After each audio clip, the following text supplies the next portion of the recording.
Hop Frog by Edgar Allan Poe. I never knew anyone so keenly alive to a joke as the king was. He seemed to live only for joking. To tell a good story of the joke kind, and to tell it well, was the surest road to his favor. Thus it happened that his 7 ministers were all noted for their accomplishments as jokers. They all took after the king, too, in being large, corpulent, oily men, as well as inimitable jokers. Whether people grow fat by joking, or whether there is something in fat itself which predisposes to a joke, I have never been quite able to determine. But certain it is that a lean joker is a rara avis in terris. About the refinements, or, as he called them, the ghosts of wit, the king troubled himself very little. He had an especial admiration for breadth in a jest, and would often put up with length for the sake of it. Over necessities wearied him.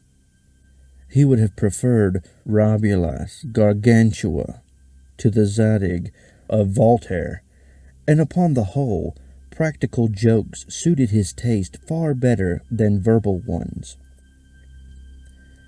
At the date of my narrative, professing jesters had altogether gone out of fashion at court.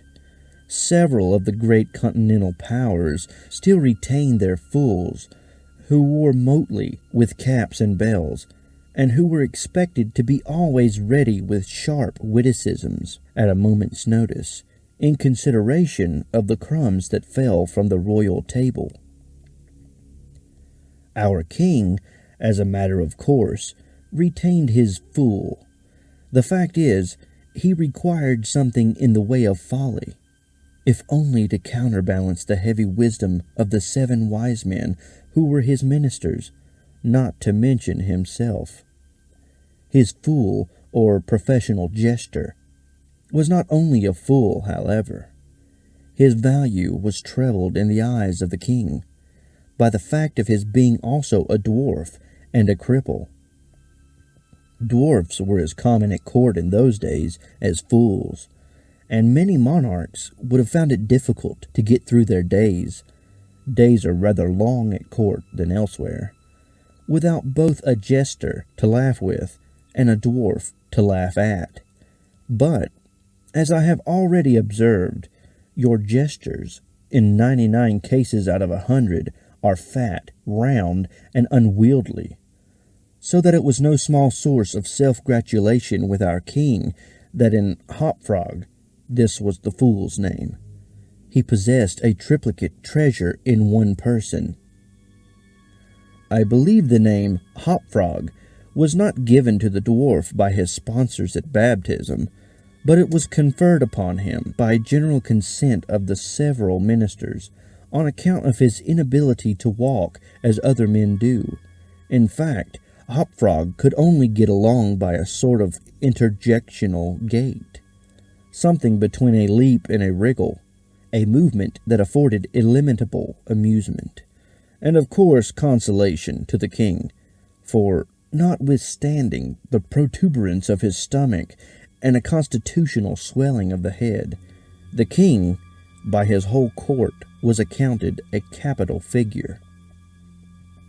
But although Hop Frog, through the distortion of his legs, could move only with great pain and difficulty along a road or floor, the prodigious muscular power which nature seemed to have bestowed upon his arms, by way of compensation for deficiency in the lower limbs, enabled him to perform many feats of wonderful dexterity. Where trees or ropes were in question, or anything else to climb. At such exercises, he certainly much more resembled a squirrel or a small monkey than a frog. I am not able to say with precision from what country Hop Frog originally came from. It was from some barbarous region, however, that no person ever heard of, a vast distance from the court of our king. Hopfrog and a young girl, very little less dwarfish than himself, although of exquisite proportions and a marvelous dancer, had been forcibly carried off from their respective homes in adjoining provinces and sent as presents to the king by one of his ever-victorious generals. Under these circumstances, it is not to be wondered at that a close intimacy arose between the two little captives. Indeed, they soon became sworn friends.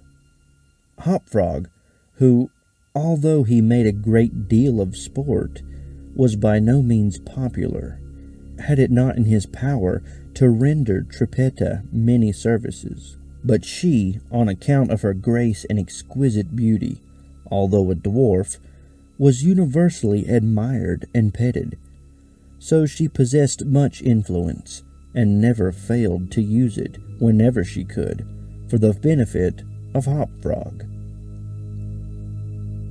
On some grand state occasion, I forgot what, the king determined to have a masquerade, and whenever a masquerade or anything of that kind occurred at our court, then the talents, both of Hopfrog and Trippetta, were sure to be called into play. Hopfrog, in especial, was so inventive in the way of getting up pageants, suggesting novel characters and arranging costumes for masked balls, that nothing could be done, it seems, without his assistance. The night appointed for the fete had arrived. A gorgeous hall had been fitted up under Trippetta's eye, with every kind of device that could possibly give eclat to a masquerade. The whole court was in a fever of expectation. As for costumes and characters, it might well be supposed that everybody had come to a decision on such points. Many had made up their minds as to what roles they should assume a week or even a month in advance. And in fact, there was not a particle of indecision anywhere, except in the case of the king and his 7 ministers. Why they hesitated I never could tell, unless they did it by a way of a joke. More probably, they found it difficult, on account of being so fat, to make up their minds. At all events, time flew, and, as a last resort, they sent for Trippetta and Hopfrog. When the 2 little friends obeyed the summons of the king, they found him sitting at his wine with the 7 members of his cabinet council. But the monarch appeared to be in a very ill humor. He knew that Hopfrog was not fond of wine, for it excited the poor cripple almost to madness, and madness is no comfortable feeling. But the king loved his practical jokes, and took pleasure in forcing Hopfrog to drink, and, as the king called it, to be merry. "Come here, Hopfrog," he said, as the jester and his friends entered the room.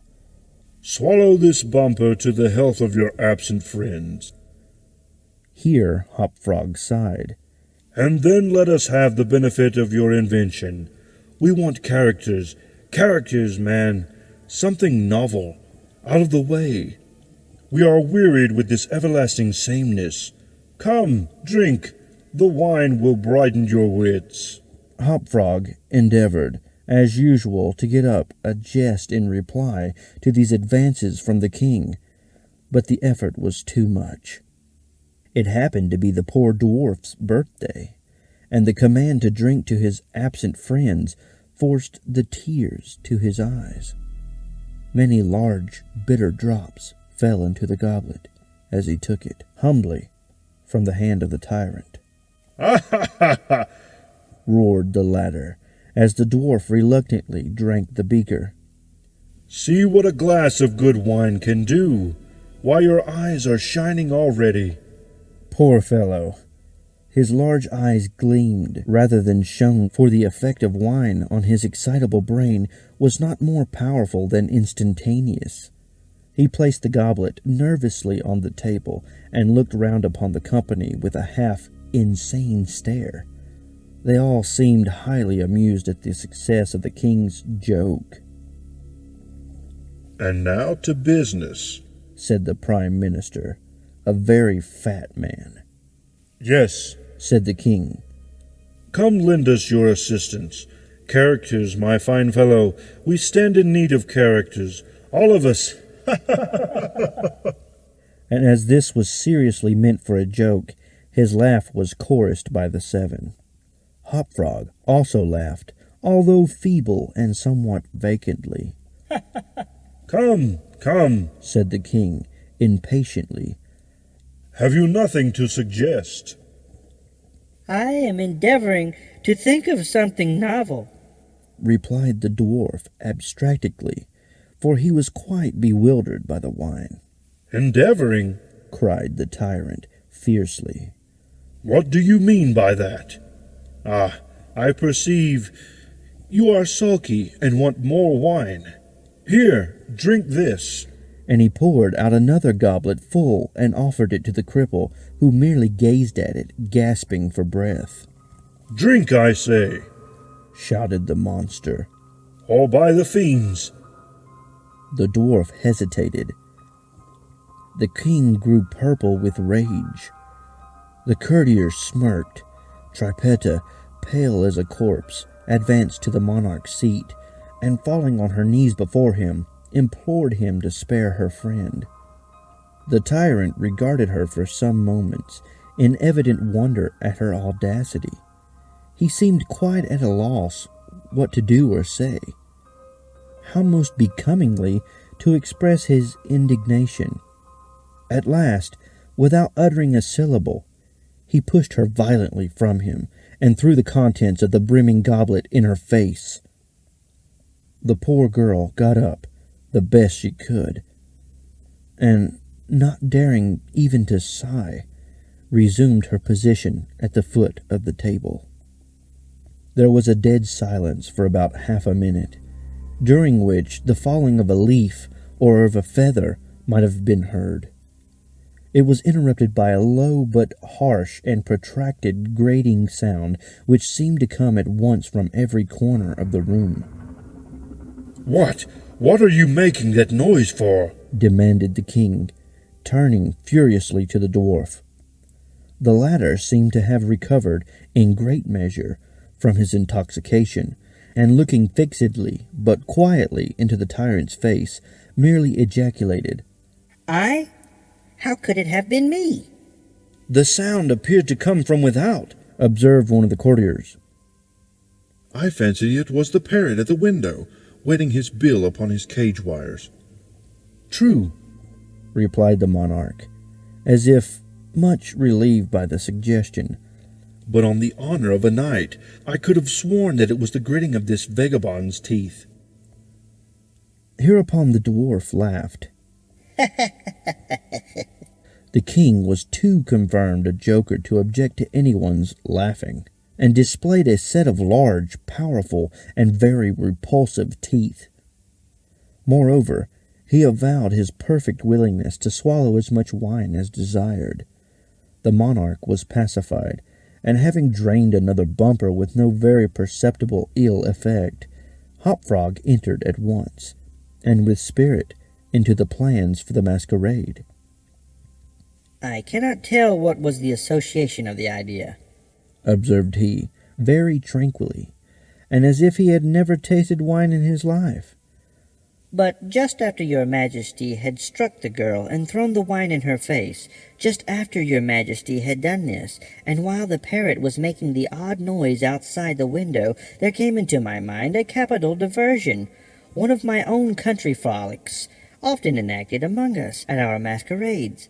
But here it will be new altogether. Unfortunately, however, it requires a company of 8 persons, and— Here we are, cried the king, laughing at his acute discovery of the coincidence.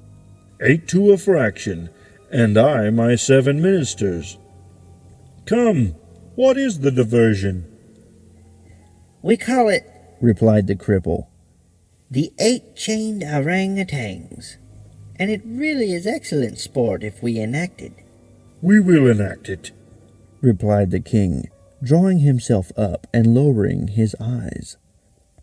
The beauty of the game, continued Hop Frog, lies in the fright it occasions among the women.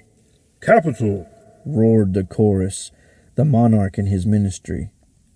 I will equip you as orangoutangs, proceeded the dwarf. Leave all that to me. The resemblance shall be so striking that the company of masqueraders will take you for real beasts, and of course they will be as much terrified as astonished. Oh, this is exquisite, exclaimed the king. Hop Frog, I will make a man of you. The chains are for the purpose of increasing the confusion by their jangling.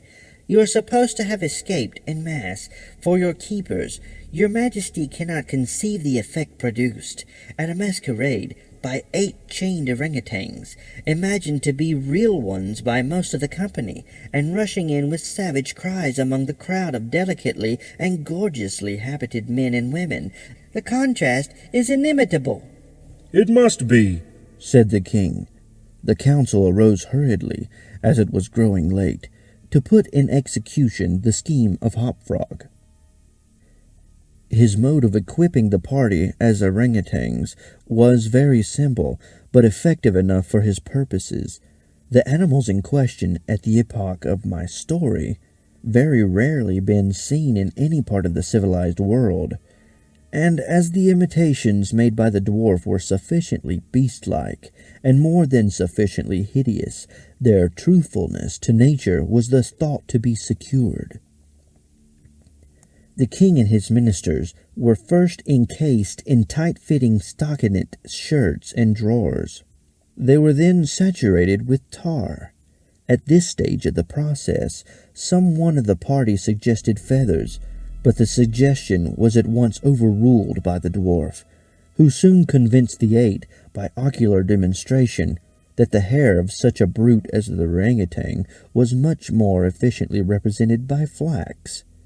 A thick coating of the latter was accordingly plastered upon the coating of tar. A long chain was now procured. First, it was passed about the waist of the king, and tied, then about another of the party, and also tied, then about all successively in the same manner. When this chaining arrangement was complete, the party stood as far apart from each other as possible. They formed a circle, and to make all things appear natural, Hop Frog passed the residue of the chain in 2 diameters at right angles across the circle, after the fashion adopted at the present day by those who captured chimpanzees or other large apes in Borneo. The grand saloon in which the masquerade was to take place was a circular room, very lofty, and receiving the light of the sun only through a single window at top. At night, the season for which the apartment was especially designed, it was illuminated principally by a large chandelier, depending by a chain from the center of the skylight, and lowered or elevated by means of a counterbalance as usual, but in order not to look unsightly, this latter passed outside the cupola and over the roof. The arrangements of the room had been left to Trappetta's superintendence, but in some particulars, it seems, she had been guided by the calmer judgment of her friend the dwarf. At his suggestion it was that, on this occasion, the chandelier was removed. Its waxen drippings, which in weather so warm it was quite impossible to prevent, would have been seriously detrimental to the rich dresses of the guests, who, on account of the crowded state of the saloon, could not all be expected to keep from out its center, that is to say, from under the chandelier. Additional sconces were set in various parts of the hall, out of the war, and a flambeau, emitting sweet odor, was placed in the right hand of each of the caryatides that stood against the wall, some 50 or 60 altogether. The 8 orangoutangs, taking Hop Frog's advice, waited patiently until midnight, when the room was thoroughly filled with masqueraders, before making their appearance.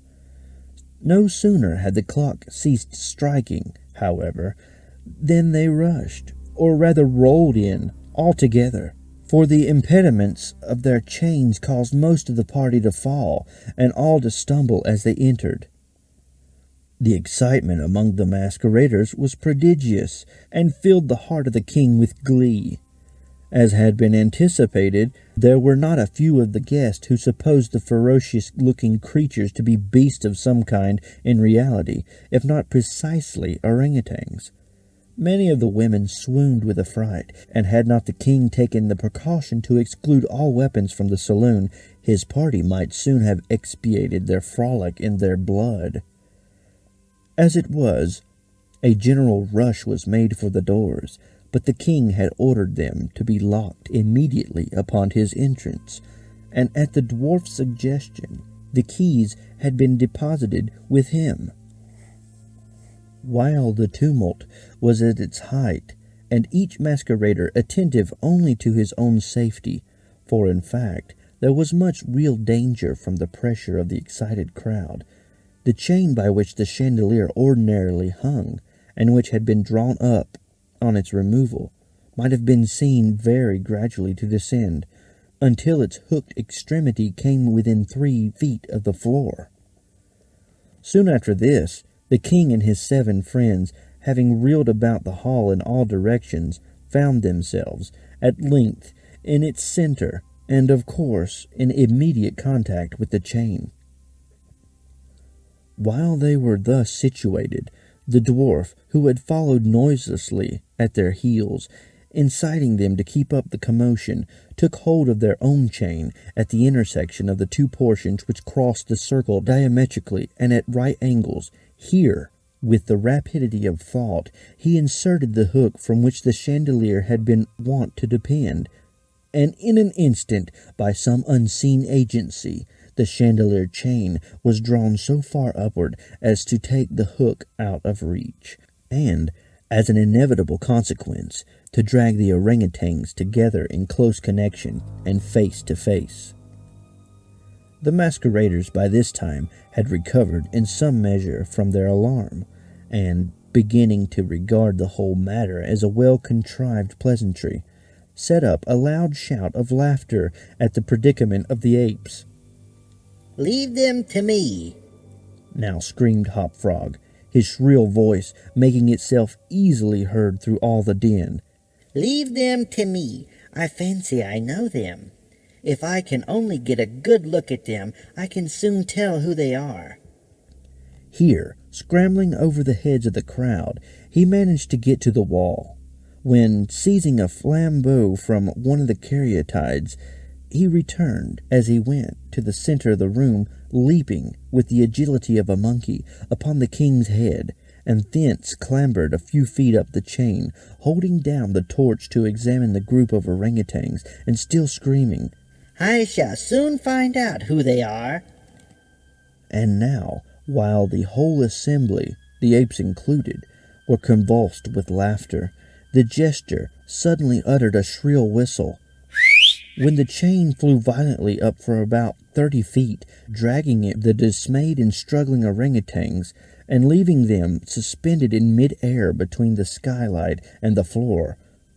Hop Frog, clinging to the chain as it rose, still maintained his relative position in respect to the 8 maskers, and still, as if nothing were the matter, continued to thrust his torch down toward them, as though endeavoring to discover who they were.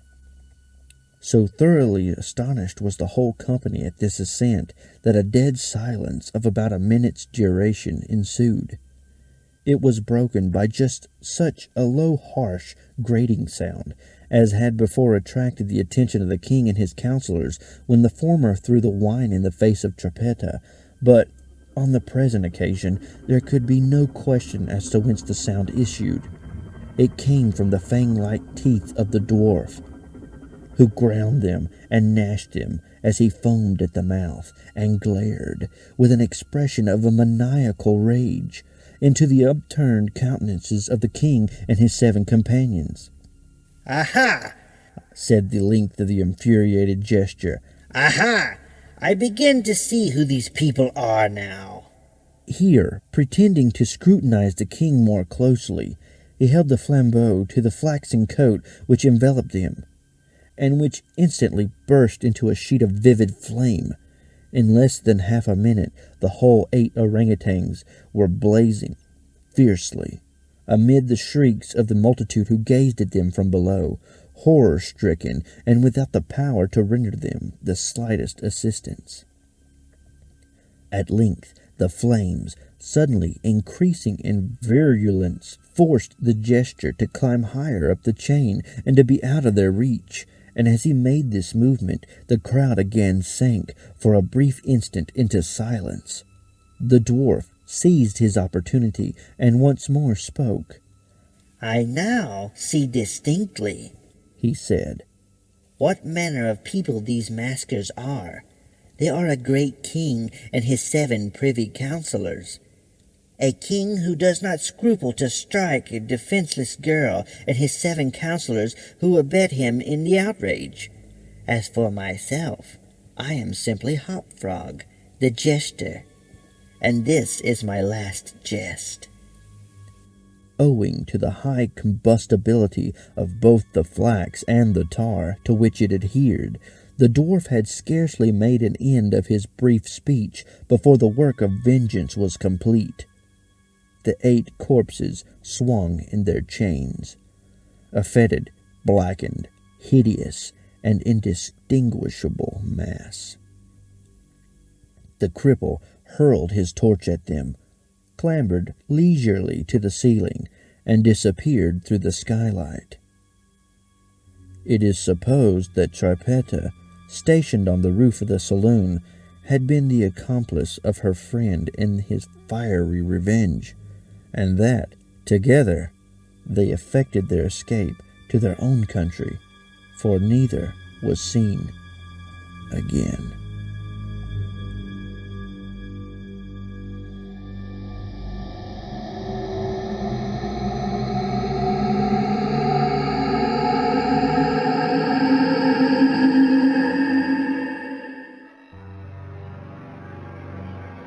Hello, listener.